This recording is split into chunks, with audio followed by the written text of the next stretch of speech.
Okay, we're on page 304 in the Art Scroll Rashi. This is chapter 28 in Bereshis. I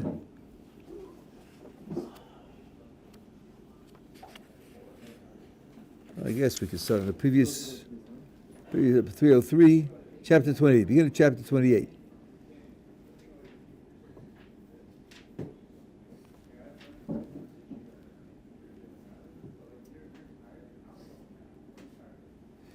So, actually, right at the top of the page, we should be chapter 27, 46. Rivka said to Yaakov, I heard that your brother Esau is planning to kill you. As we said, she heard it through Ruach HaKodesh, some kind of divine inspiration. So, you gotta get out of here. Go to my brother Lavan and stay there for a while till I send for you, and when your brother's anger subsides, he forgets what you've done to him. That's what she says to Jacob. Of course, Jacob agrees to do what his mother says. But he can't leave because his mother told him to leave. What about his father? Right? Yeah. And if his father wouldn't like it, then he certainly shouldn't do it. Why not? If his mother wants. So, a person has an obligation to honor both of his parents.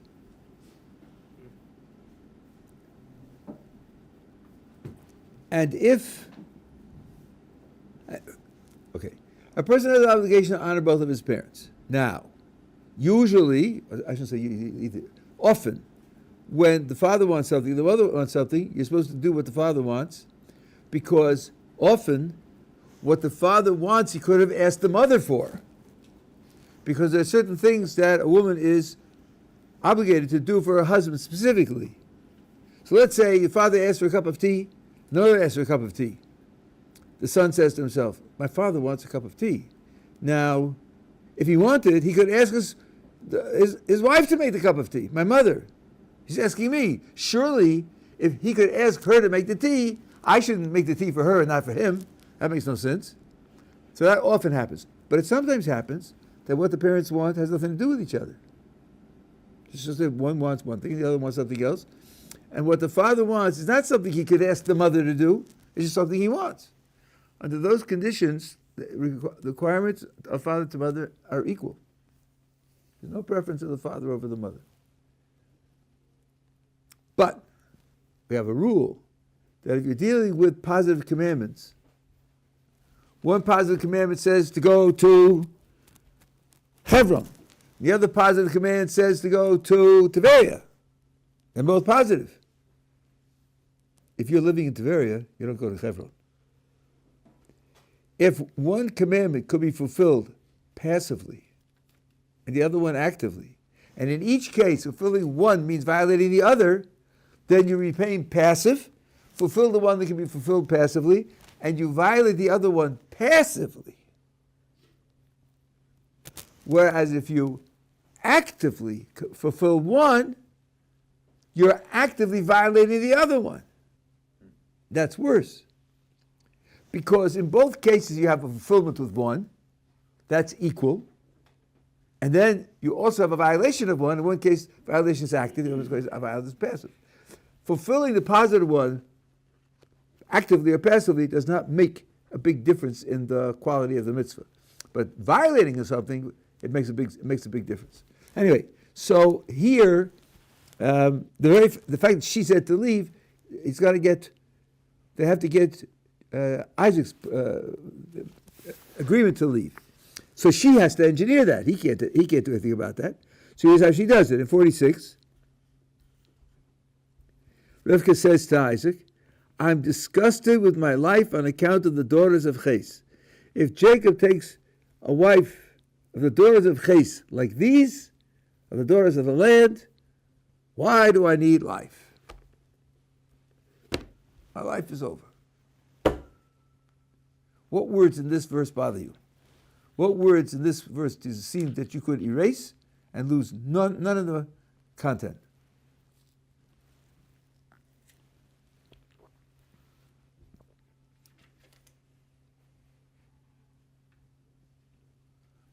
Or I could ask the question a little differently. What words are mysterious here? Like these days? What? It says, what he says, the daughters of hate, like, oh, sorry, I read that wrong. Never mind. Forget what I said. Never mind. Okay. But what was the question of answer? Was reading certain. I'm talking about verse 46. Yes. What words in the verse 46 could be either you could erase them, or at least they're very mysterious. You read them in here. What is he talking about? Maybe my life, since they could just said, I'm disgusted on account of the daughters. Okay, but it's not mysterious. The other half of the question couldn't be said that way. Like these? How about like these? I'm disgusted with my life on account of the daughters of Ches. If Jacob takes a wife, the daughter of Ches, of the daughters of the land, why do they need life? What is like these doing there? I wonder, what is like these doing there? Well, take a look back on page 290.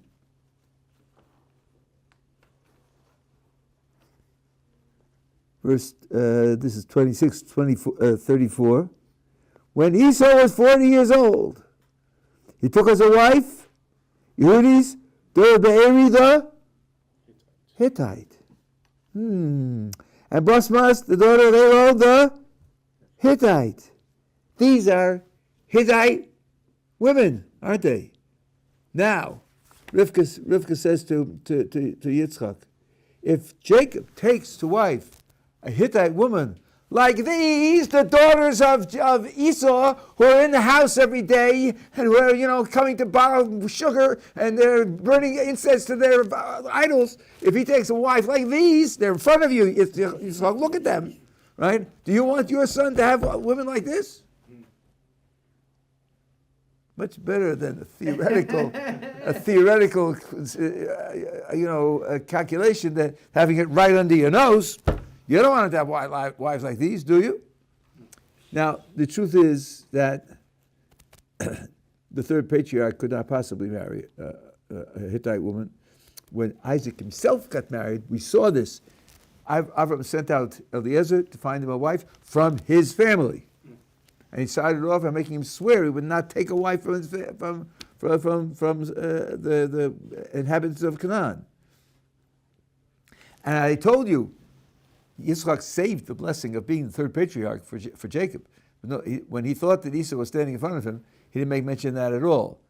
But Rivka doesn't come at it that way. She doesn't come at it as, we know the plans for the future, we know the philosophy of how God's running the world. She just says, look at them. Look at them, they're horrible. You don't want to have wives like that, do you? I think this is not the only place where a woman plays, so to speak, plays the woman's role vis-a-vis her husband. And, she doesn't presume to teach him his judgment. She presumes to express it from a point of view that she wouldn't necessarily expect him to have, and he won't regard it as sort of stepping into his territory. I think we see that a number of times. So, Yitzchak, and of course she doesn't tell to Yitzchak anything about Esau wanting to kill Yaakov. That would be terrible, because Yitzchak loves him. And even though he realizes that the blessing he wanted to give wasn't the right blessing, he still cared for him. He still wanted to save him if he could, in any way that he could. So she's not going to confront him with that. Fine. But I don't know if I mentioned this before, but the chapters were made by medieval Christians. They have absolutely no significance for us. Don't read anything into the fact of the new chapter, and the new paragraph heading here in the English has nothing to do with the Hebrew. The Hebrew is just one continuous block of text. Aren't there like numbers next to Hebrew themselves? Not numbers, I guess, but letters in for the Hebrew. indicating verses. You mean the samach and the pei? So you don't have that in this text because the samach and pei that you see in the various versions of the Chumash stand for breaks in the Hebrew text. That's what they stand for. And there are two types of breaks. If you have a column of text, you're writing from right to left, my right to my left, right? So if this is the column, you could have a break where the text stops in the middle. Now you have two choices. Either it stops in the middle and the next line starts one line down, which means the break is open all the way to the end of the column. When that happens, they put the letter pei for pasuach, open. On the other hand, you could stop the text halfway across the column, and you could start the text on the same line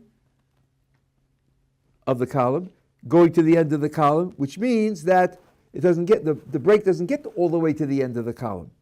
That means the break is closed. That's samach, sagur. So in your Hebrew text, it'll put a pei or a samach to indicate that there is a break in the Hebrew text, and it's either pasuach, open, or sagur, closed. I think what the art school has done here is very good. They don't do that. In the Hebrew text, they put the breaks. You actually see the breaks when you look at the text. And they have both kinds of text, both kinds of breaks, just like it is in a Torah scroll. You're saying the Hebrew wouldn't be ordered. Like, for instance, we're on 28.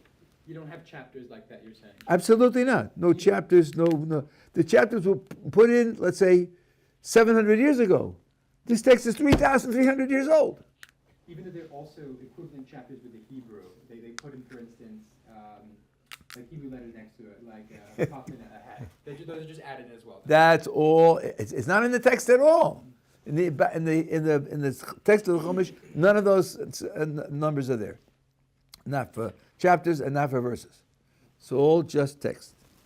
That's why it's important to know not to read anything into that. Sometimes they're comically wrong, because these people were reading it and they didn't get the depth of it. Yeah, I thought you had a question. No. I have a question. Yeah. So in this in 46 we find the small kuf. Katzti v'chai, That's something else. Yes, that is also in the original text. There are little letters smaller than normal and letters larger than normal that are scattered throughout the text. And they all have some kind of significance. But not in pshat. Okay, so. And now, of course, the so here is your translator's imagination. Just as and in the Hebrew. Yitzchak, Isaac summoned Jacob and blessed him. New blessing. And he commanded him, I don't know whether to left out the and. I wouldn't have left it out. And said to him, you shall not take a wife from the daughters of Canaan. Just like Abraham said to Eliezer, don't take a wife from the daughters of Canaan for my son Isaac. He's telling Yaakov directly, don't take a wife from the daughters of Canaan.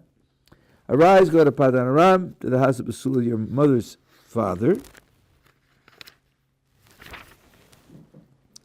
And take for yourself from there a woman from the daughters of Lavan, the brother of your mother.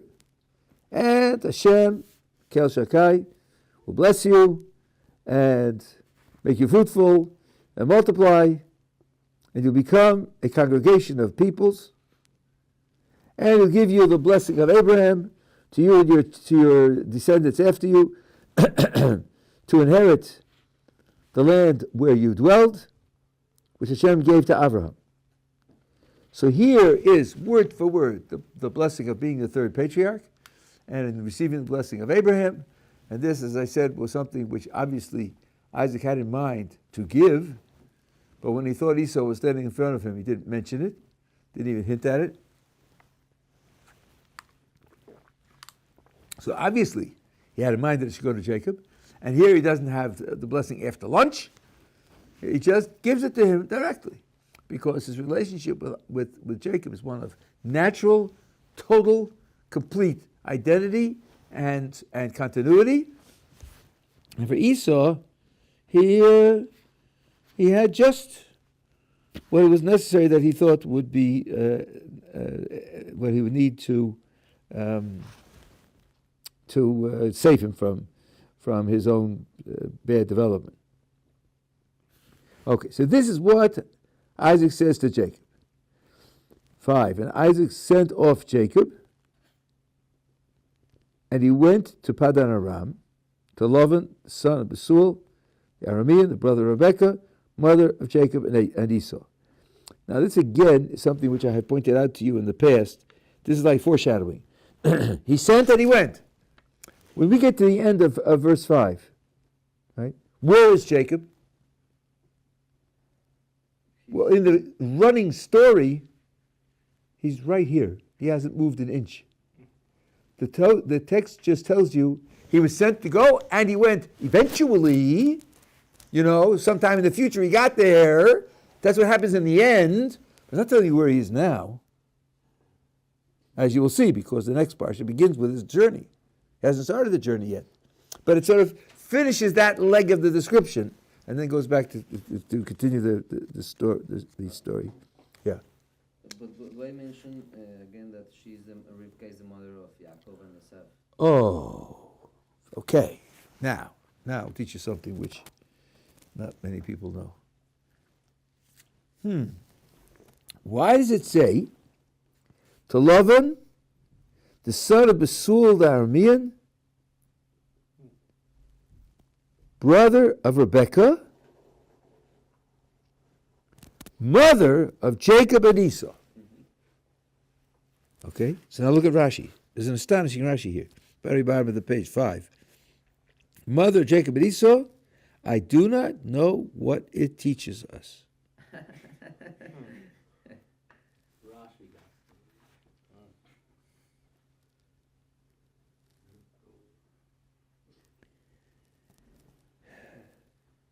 So, if you look at note 6 at the very bottom of the page, I think it's very interesting. A list of 77 places in Rashi's commentaries to Scripture. That means the whole of the Tanakh, not just the 5 books of Moses.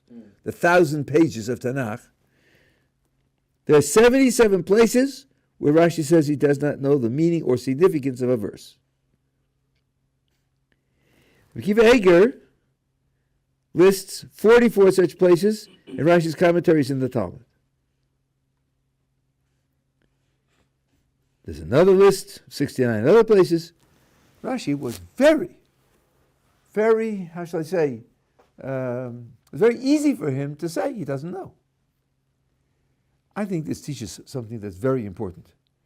If you want to know how reliable someone is or how credible someone is, one way to do it is to read his character. Even if you don't know the subject. I read this I can't remember where I read this, but about 10 years ago, somebody wrote a paper saying, I don't know this subject, I'm not capable of going through the details, I'm not going to master it, so I read the writings of the various schools of thought to see, are they generous with citing other people, are they considerate, do they treat other views with respect, do they ever change their minds, do they ever admit that they made a mistake, do they ever say that they don't know? Because if they have those qualities, then in general their judgment is more reliable and you can give more credibility to what they write. If they don't, then you have at least evidence that you should be suspicious about what they write. And I think that's very good advice. Even if you can't follow the technical discussions, and in certain famous contemporary debates, the differences are really legion, like the evolution debate. I wouldn't say that the good side is perfect, but boy, you can't compare it to the bad side. You can guess for yourself which is which. So one second. So I'll make but the point here I want to make is this. Rashi says here, I don't know what this teaches. This is now a statement of family relations. Who's the mother of who, right? Now, did you notice that in this story, family relations are in every line, in every verse? Every time A and B are mentioned, the family relationship is mentioned over and over and over again. So if Rashi tells you, I don't understand this, he's implying all the other ones I did understand. Even though he doesn't comment on any of them. He didn't explain any of them. Only this one he doesn't understand. So you have to think to yourself, okay, Rashi's taking it for granted that it's pretty obvious, what What's going on there? Gee, I didn't ask it, but maybe it isn't obvious. I want to show you a parallel verse in the next parsha, where this is just it's mamish in your face.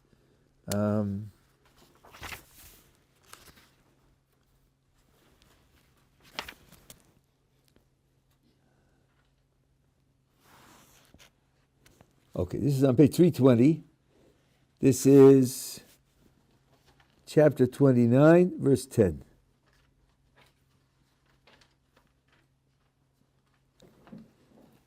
Jacob is going to Haran, he's at the well, and then Rachel comes out, and somebody tells him that it's the daughter of Lavan, the very person to whom his father sent him.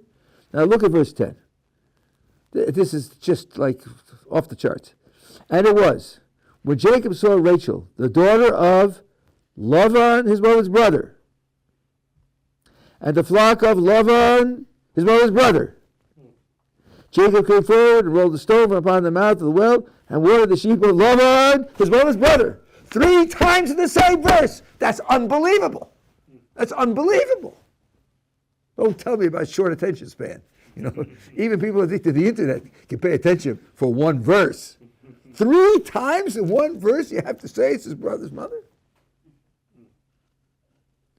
So the simple explanation is that the verse is explaining the perspective of the agent. Someone's doing actions here. What does he have in mind when he's doing it? What is his purpose in doing it? How does he think of the content of what he's doing? And in all 3 cases, he's thinking, I'm representing my mother's brother. Right? I'm doing what my mother told me. I'm doing it because she's the daughter of my mother's brother, and this is the sheep of my mother's brother. I'm giving water to those sheep of my mother's brother. It's all from his point of view that this is his uncle, his mother's brother. That's painting the point of view of his agency, of his conception of his agency. Right? Fine. So now we go back to our story. The whole story is she said this to him, she said this to him, she brought this, she baked this, she gave this, she did, and he also, each one is thinking in terms of the family structure. And that's what's uppermost in their minds. Not my reputation or my low blood pressure or my reward in the world to come and so on. It's all who the person is to me, who the person is to the other person, how they're related. All of that is uppermost in their minds. That's what I'm saying this now. Now you look at this verse that we're talking about here, verse 5 on page 304. Isaac sent off Jacob, and he went toward Padan Aram to Lavan. Okay, he's going to Lavan. Who's Lavan? The son of Besul, and he's an Aramean. Besul is a bad person, and Aramim are bad people. Okay, that's in his mind. I'm going to people who have a bad culture and have to take that into account. Brother of Rebekah. Okay, so Jacob's going to his mother's brother. Okay, that's important, right? That's important. It says, and by the way, I also want you to know that Rebekah is the mother of Jacob and Esau. Yeah, but that's kind of hard, and you can imagine Jacob thinking to himself, okay, it's my brother, my mother's brother, and Aramean and Besul, all that I have to keep in mind. And I also keep in mind that Rebekah is my mother. My mother. And my brother's mother also. So at that point, Rashi says, I don't know what that's teaching me. How does that go into the mental state of the person to describe what it is he's doing? But as I say, from when Rashi says he doesn't know, you have to take all the other ones in the context, all the other ones that are parallel, where he didn't say anything, and say he did know. And that means there was something to know. And then you have to try to figure out what it is that he knew. Others do have a pshat here, and then you have to figure out why Rashi didn't want to say what they said, and that's what you would have to do. But at very least, this is a very important, and so very important to know about Rashi's character. I think it teaches us, if you go to somebody who never says, I don't know, who never says, give me time, I'll look it up, who never changes his mind, I think there should be a certain caution there. That, the Chasam Sofer writes a tshuva where someone attacked him for making a mistake. And he writes back, he says, he really is quite, I would say, denigrating to the person. And he writes in the tshuva, I have made 2 mistakes. And he says, actually, the world says that one of them isn't a mistake, but I know it's a mistake. And he said, but this isn't a mistake. What you're pointing out isn't a mistake. Right? Okay. But he started off by saying, I made 2 mistakes. Someone who never says that, who never claps al chait for a mistake, in the Gemara it happens very often. It happens very often. Yeah, now your question. Then just 2 questions. So one of them, should we interpret, for instance, when it says words like son of, or any type of relation to another person, are they actually saying these words, or is it being put in to include within the actual text? In other words, should we take it as Isaac said, for instance, Laban son of, what does it say? Bethuel and Arni, and also Rebecca, mother of Jacob and Esau. Or should we interpret it like that's the part that confuses me. Okay, so first of all, the actual dialogue. Your helpful, friendly translator put in quotation marks. And they end at the end of verse 4. Right? He took care of that for you. Wait, where did the quotation start for? Where it says he started to speak. On verse 1. Oh, the whole thing has been. I see. Okay. The quotation ends at the end, right? I didn't realize it was quotation mark. And I think, verse 5 starts, and Isaac sent off Jacob. He couldn't have said those words. Right? I assume, yeah. Right. So that's the end of the quotation is really at the end of verse 4. And verse 5 is just the text telling us what happened. Oh, yeah, okay. So in the text 5, then, when he's saying those relations, is he actually saying them over? He's not actually saying, should we assume he's saying them over in dialogue, or it's... Who? Nobody's saying them. The text is writing them. Right. Okay. The text is writing them. But the question is, why is the text telling me this? Okay. Right? We know it all. So Rashi says, when the text does that 8 times or 10 times in the previous story, I understand why I did. But here I don't understand why I said it. You have cases where in dialogue where it's talking about relations in that manner, where it's quoting someone, and the words that they're saying is talking about those relations. As in brother of... Sure. I mean, in the previous one, in verse 2. Arise, go to Padaram, to the house of Besuel, your mother's father. Okay. Yeah. And to take a wife from there for the daughters of Lavan, your mother's brother. There he's speaking it and saying it. Also, the other question I had too was, you kind of answered before. I'm just kind of looking for clarification here. Obviously, Rashi doesn't comment on every single verse. So that means the verses that he doesn't comment on, do we assume that he would know the reason as to why it's phrased in a certain manner? And therefore, if he doesn't know the reason, then he would specify? I don't know what it teaches us. No, I don't think so. Okay. I think there are times when the verse is problematic, and Rashi says nothing. And the fact that he's silent doesn't mean that it was perfectly apparent to him. Indeed, here you see that because I'm inferring from the fact that here he says he doesn't know, that in all the other cases he did know, and he doesn't say anything. So there was something to know, but he knew it. And he felt it was so obvious it didn't have to be explained. So why does he indicate that he doesn't know this here? Then other instances where he might not know something, choose not to. I have no idea. That I have no idea, especially since there are so many cases where he says he doesn't know. It would be very difficult to classify them all and compare them with other cases. But we shouldn't say that all the other verses that he didn't comment on, he knew all of them.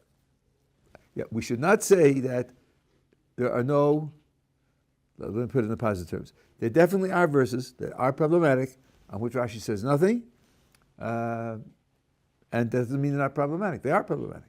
He just had nothing to say. Should we also assume that he knew they were problematic? Of course. Okay. mean, sometimes the problems are of the same style of problems that he deals with in other places. And if he doesn't say, he doesn't say. Okay. So now comes a very bitter sequence. Esau saw that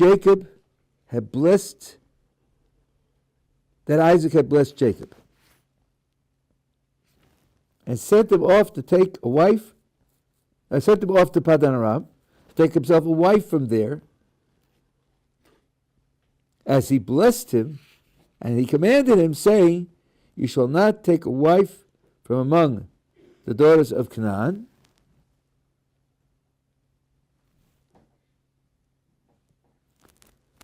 Okay, so here you translate it does a job for you.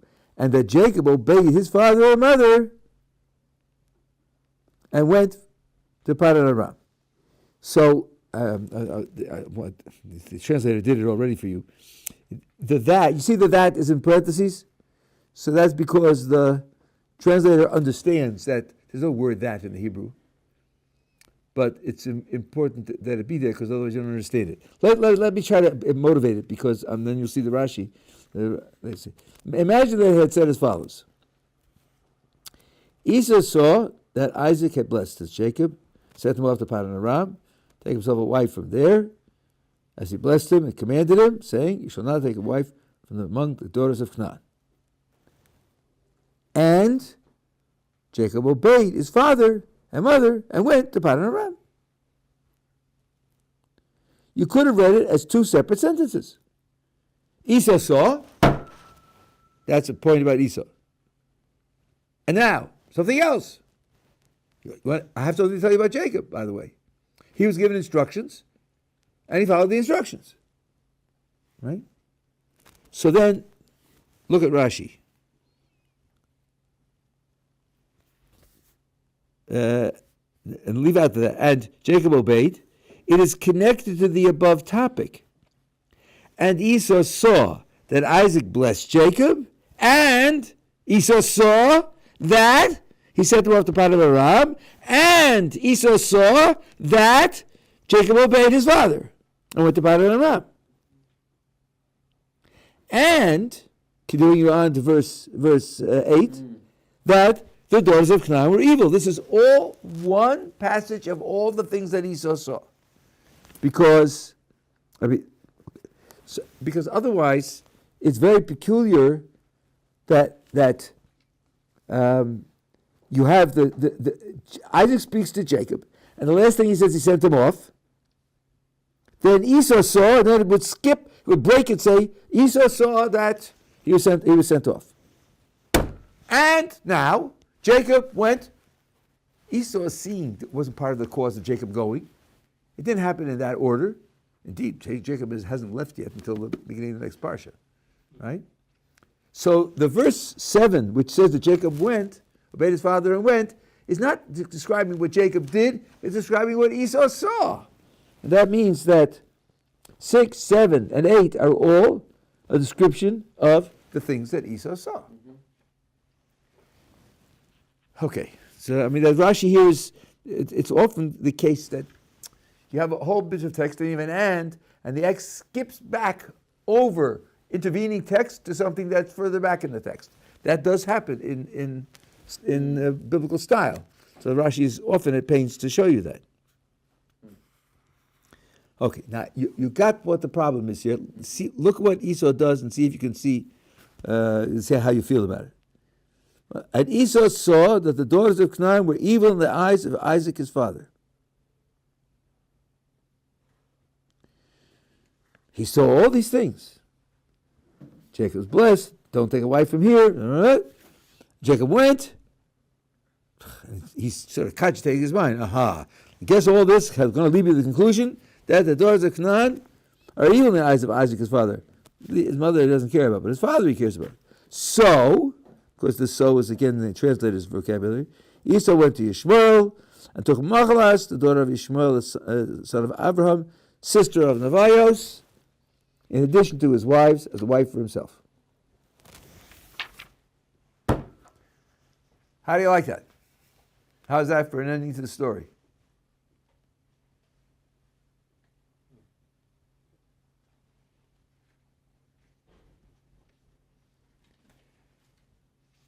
my dear son, you have a pit bull at home. They're dangerous. They're terrible. They're fierce. They're awful. Oh, gosh. I guess my father doesn't like pit bulls. So you know what I'm going to do? I'm going to buy a Chihuahua. I'm going to take the Chihuahua home and have another dog. A Chihuahua. Not a pit bull, but a Chihuahua. Is that going to satisfy the father? Is the son responding to his father's feelings by doing that? By buying a Chihuahua? I don't think so. He's got to get rid of the pit bull. They're evil in his father's eyes. He sees that. Hello, he sees that. And he gets married he marries another woman. Okay, from the family. That's nice. That's not a solution to the problem. It's quite unbelievable. It's quite unbelievable. If he had misunderstood, if he had felt, I see, my father wants family continuity. So, and I don't have a wife from the family, so I should get a wife from the family to have family continuity. If he had misunderstood it that way, so then we could say, okay, he missed it. He just didn't appreciate what's going on. But he understood it. He saw that the Canaanite women were evil in his father's eyes. And he keeps them and holds on to them.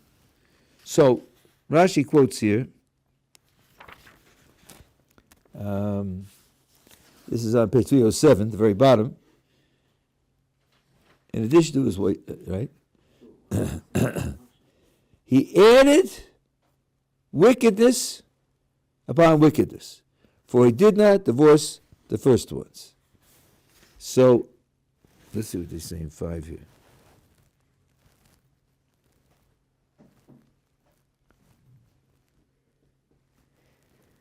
So, obviously, his taking this extra wife is not a solution to the problem. But as they point out here, the words in the verse, in addition to his wives, are redundant because it doesn't say that he divorced his wives. So you would naturally assume that. So that somehow adds to the crime. And it's not obvious on the surface why it says that. Yes, it didn't solve the problem. He didn't respond to his father's dislike for Canaanite women. But why did it add to the wickedness?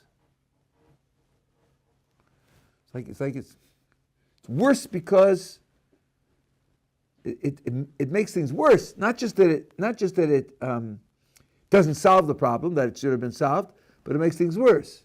Yeah. Because he's still sticking to his old thing of trying to trick him by saying, making him righteous. That's an interesting thought. You're saying that it's a question of motivation. He's again trying to trick him to think that he's in some way faithful and so on. So the motivation would make it worse. Not just that he did it, but he did it for a corrupt reason. I could hear that. I think is to make that point with the words in addition to his wives, sort of roundabout. You have to guess that's what it will be about. Who is this woman that he took? A daughter of Yishmael. Shmuel has done tshuva. We talked about that. Shmuel's done tshuva. So she's got to be a good woman. Right? He brings her into the context where 2 out of his 3 wives are evil, and he himself is set on an evil path. That's not good for her. So you have it like in name, he created a relationship with a worthy person. But it's bad for her also. I think that at least would explain, maybe the other explanation as well, but that would explain why it's a double crime. He didn't divorce the first ones, and he took a woman who's presumably a good woman and put her in a very difficult context. Now, one other thing here that Rashi points out, hard for you to understand this, in verse 9, Esau went to Yishmael and took Machlas, the daughter of Yishmael, son of Abraham, sister of Nevoios.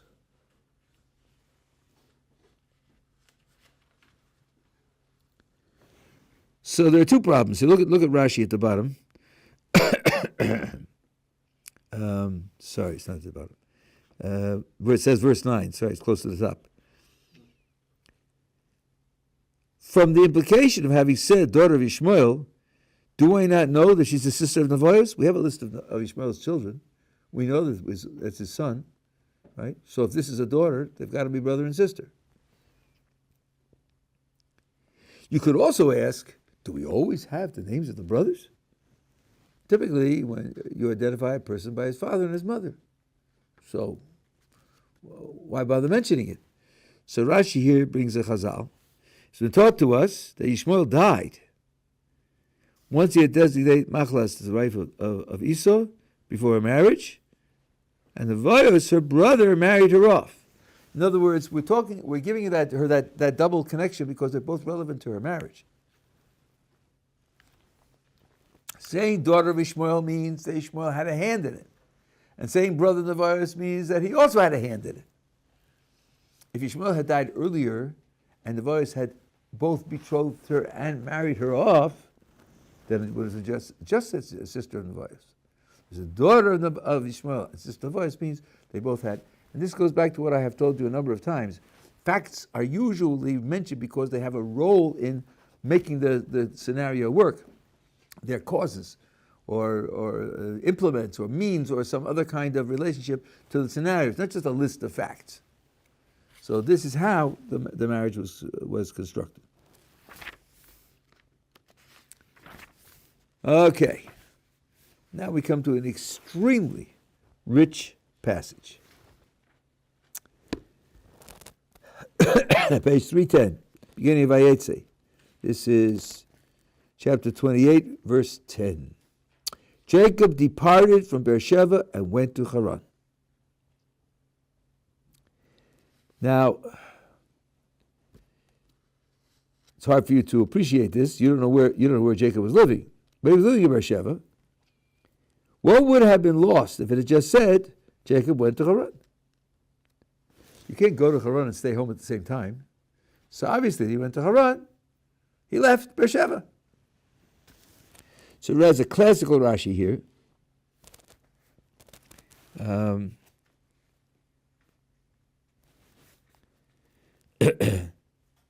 This is like 6 lines down in the Rashi, Vayetze, and Jacob departed. It needed only to have written that Jacob went to Haran. Why does it mention his departure? But it tells us that the departure of a righteous person from a place makes an impression. For at the time that a righteous person is in a city, he is its magnificence, he is its splendor, he is its grandeur. Once he is departed from there, its magnificence has gone away, its splendor has gone away, its grandeur has gone away. And similarly, it says about Nomi in Moab, she departed from the place where she was, which was said about Nomi and Ruth, when they left Moab to come back to the land of Israel. It says they left there and came here. Now, first of all, Rashi is teaching us an important piece of philosophy here. We think of great cities, so you think of London, so you think of the Big Ben and the Parliament Building and the River Thames and so on and so on. You think of Paris, you think of the Arc de Triomphe and the Eiffel Tower and the Tuileries and the museums and the Seine River. We don't think that way. Buildings, physical topography. Montreal is Mount Royal. It's built on next to a mountain. It's a mountain city. No, we think of the people that are there. And just as if the Thames dried up or Big Ben collapsed, and you'd say, London isn't what it used to be. For us, when a tzaddik leaves a place, we say the city isn't what it used to be, because the habits of the city make it what it is. Okay. And then he says, so that's why he says you have to tell you, he left Beersheba to tell you it wasn't the same Beersheba. They teach you that idea. And then he says, and the same thing is true when Nomi, Ruth, left. It's really Nomi, Ruth came with her. That's why it's singular. Nomi left Moab. it teaches the same thing. Moab wasn't the same Moab when she left. The question to ask here is, why does Rashi bring in the case of Nomi? What do we need that for? So it says it again. So what? If you learn it from here, you learned it from here. This is much before Nomi's time. So why bother mention the second verse? Commentators explain that each one teaches something the other one doesn't teach. If I was told that Yaakov leaving makes a difference, I would say he's one of the patriarchs, the greatest of the patriarchs. Sure, when he left, it would make a difference. From that, I would not infer that anybody else's departure would make a difference. Nomi, as great as Nomi was, still, you can't compare to Jacob. So certainly you have to tell me that Nomi's departure from Moab made a difference. Okay, but now tell me it by Nomi, and I'll say, if Nomi's departure made a difference, surely Jacob's departure made a difference. And here the answer is maybe not, because Jacob left behind his parents. Yitzchak and Rivka were still there. So imagine a room that's totally sealed to the outside, and imagine two scenarios. In one scenario, there are 3 burning candles in the room, and you extinguish one. Now you have 2. That's one scenario.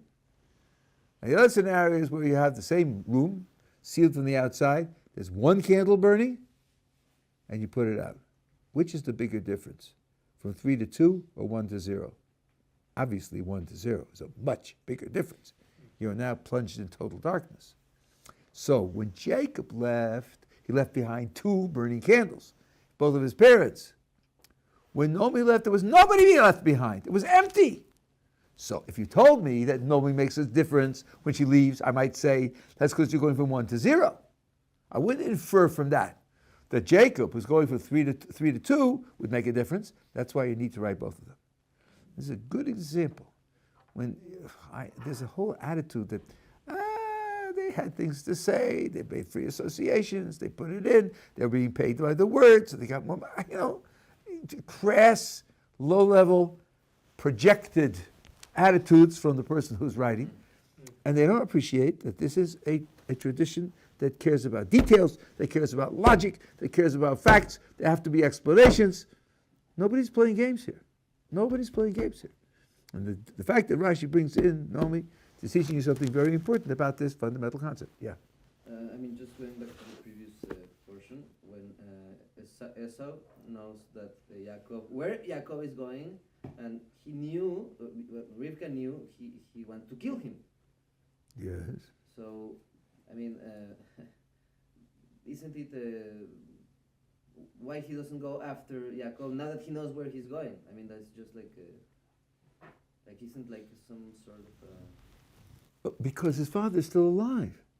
Right. He said he's not going to kill him until his father dies. Yeah, that's why he's not chasing after him. Okay. Thank you.